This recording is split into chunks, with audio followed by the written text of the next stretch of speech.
15, horrible times 100.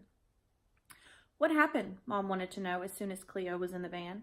She deserved it, Cleo said, slamming the side door shut. Why couldn't they have a nice minivan with the doors that quietly slid themselves closed at the push of a button? Mom turned in her seat to look at Cleo.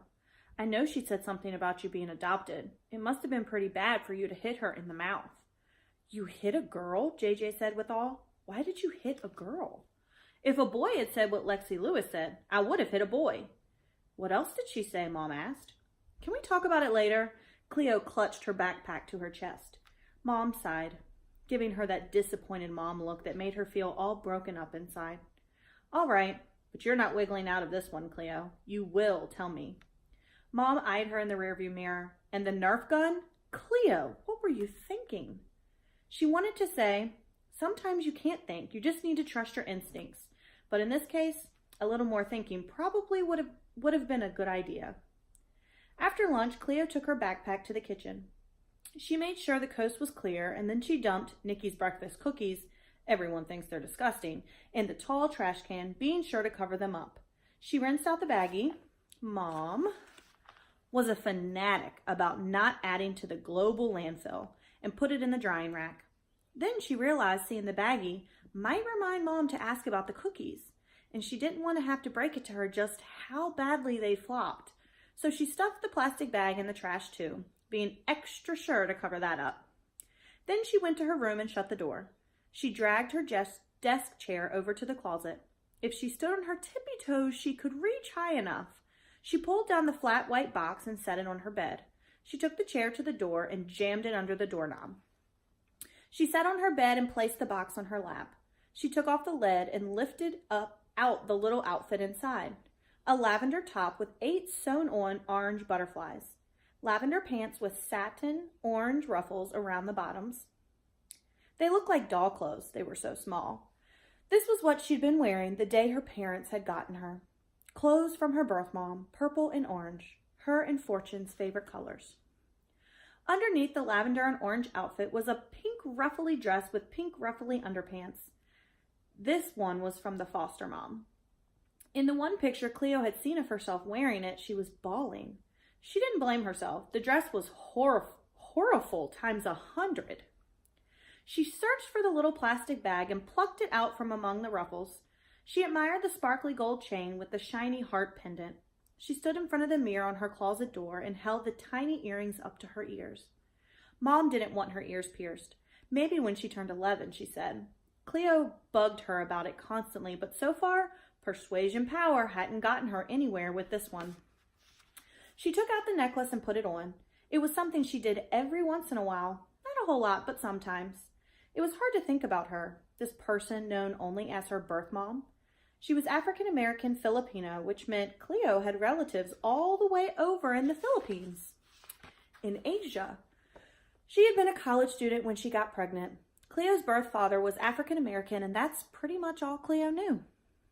The lavender outfit, the jewelry, the berry, the floppy purple bear that she slept with every night were all she had of her. Her birth mom had left them with Cleo when she handed her over. Why else would your mom give you away? She tried not to think about it, but the question kept repeating, as if Lexi Lewis were inside her head, mocking her over and over. She stood on her bed. She put the side of her face against Fortune, trying to imagine it was soft and warm. But it wasn't. It was just some paper on a wall. An ache so deep it went all the way to the bottoms of her feet caused her eyes to water. She looked through bleary eyes at Fortune's radiant face. She had wanted to believe this woman was her birth mom. Tried so hard to believe it. And she'd made what this woman had done okay by thinking she'd had to place her for adoption. Because she was destined to be Fortune and she couldn't let anything stop her, not even a baby. But it was a fantasy. It was only a fantasy. She ripped the poster from the wall and tossed it to the ground. Mom and Dad always talked about it like it was such a brave and loving thing her mother, her birth mom, had done, recognizing she couldn't give Cleo the home she deserved. But at this particular moment, Cleo wasn't buying it. If her birth mom had known what a great kid Cleo would become, she would have found a way to keep her close. Cleo crawled under her comforter and hugged Barry to her chest. She didn't try to keep herself awake. Someone was knocking on her door. Dad called her name. Cleo looked at the clock on her nightstand. 2:38.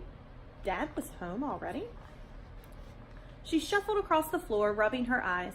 She removed the chair and opened the door. Cleo, what have I told you about blocking your... Mom's eyes went to the chain around Cleo's neck. You got down the things from your birth, Mom? Cleo turned away. She quickly gathered the baby outfits, stuffed them back in the box, and shut them in her closet. She left the necklace on. Don't you have soccer? She asked Dad.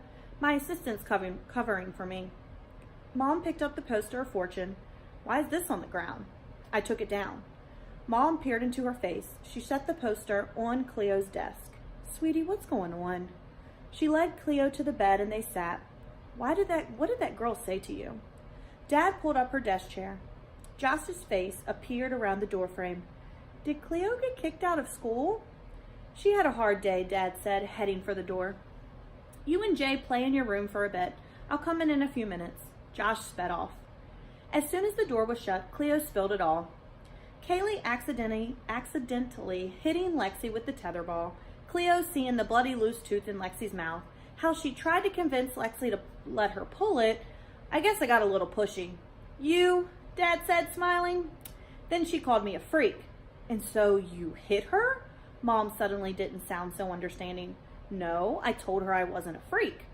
Dad nodded. That sounds like a good response. Then she said, why else would your mom give you away? Mom inhaled sharply. She put her arm around Cleo as if to protect her from what had been said. Her eyes sparked. Oh, honey, I am so sorry. She lifted Cleo's chin. Listen to me. You know there is nothing wrong with being adopted. Cleo nodded, although she still wished she hadn't had to be. And you have no reason to be ashamed. It's that girl, what's her name? Lexi Lewis. Lexi Lewis should be ashamed of herself, and she will be after I get a hold of her. She will rue the day she met Cleopatra's mother. Cleo had no idea what rue meant, but if it had anything to do with being sorry, then Cleo rued the day she had met Lexi Lewis. Nikki, calm down a minute. Dad put his heavy hand on Cleo's leg. It's understandable that you were angry, Dad said. You were hurt, but it's not okay that you took it out on Lexi the way you did. I know, I just lost it. I think I understand better how Josh feels when he goes berserk. I'm really sorry. Does Lexi know that? Cleo bit the side of her mouth. I apologized, kind of. Dad looked at her tenderly. I know you'll find a way to make it right with her. Now, Dad crossed his arms. As for the Nerf gun, you knew you were breaking a rule when you brought that to school, didn't you? Yeah, she searched for the words that would make that part of her actions right, but she was having a hard time finding them. It had been a dumb risk. I guess I just wanted to make up for Saturday going so badly. Dad nodded. She might as well tell them now about the video of Josh. Get all the punishments over with at once. And there's more bad news. The phrase jogged her memory. Kaylee had said the exact same thing that morning, but she couldn't remember what Kaylee's bad news was. Go on, Mom prompted. I used Dad's tablet to record me yanking Josh's tooth. Then I put it on YouTube. You what? Mom said. YouTube? The video sharing website? I know what it is, Cleo. I just can't believe you know how to do that. She looked astonished. Dad looked like he was trying not to smile. Actually, Ernie Jr., EJ did it, but I know how to now. Mom scratched her forehead. She looked stumped. I don't know what to say. I think I should be angry, but I'm not sure. It's already gotten almost 800 views, Cleo announced, since Mom hadn't grounded her on the spot. 800? Now it was Dad's turn to be astonished. How? Probably because the link was on the flyer I handed out to everyone at school. My advertising worked. Dad crossed his arms. Joshy went viral? Wow. Whew. I'll show it to my students. That will definitely raise my cool quotient. Cleo gave Dad a don't get your hopes up look. Arms crossed, one eyebrow raised, lips off to one side. Hold on, Mom sounded grave. Cleo slumped. She should have known Mom wouldn't let it pass so easily. here came the consequence. I want to see this YouTube hit first. She wrapped her solid arms around Cleo. I was bummed I missed the actual event. Thanks to you, we've got it recorded. Cleo relaxed, grateful for her real mom's real embrace. And if you're wondering, yes, there will be a consequence for taking your father's tablet without asking. Oh well, at least she could count on her mom to be consistent.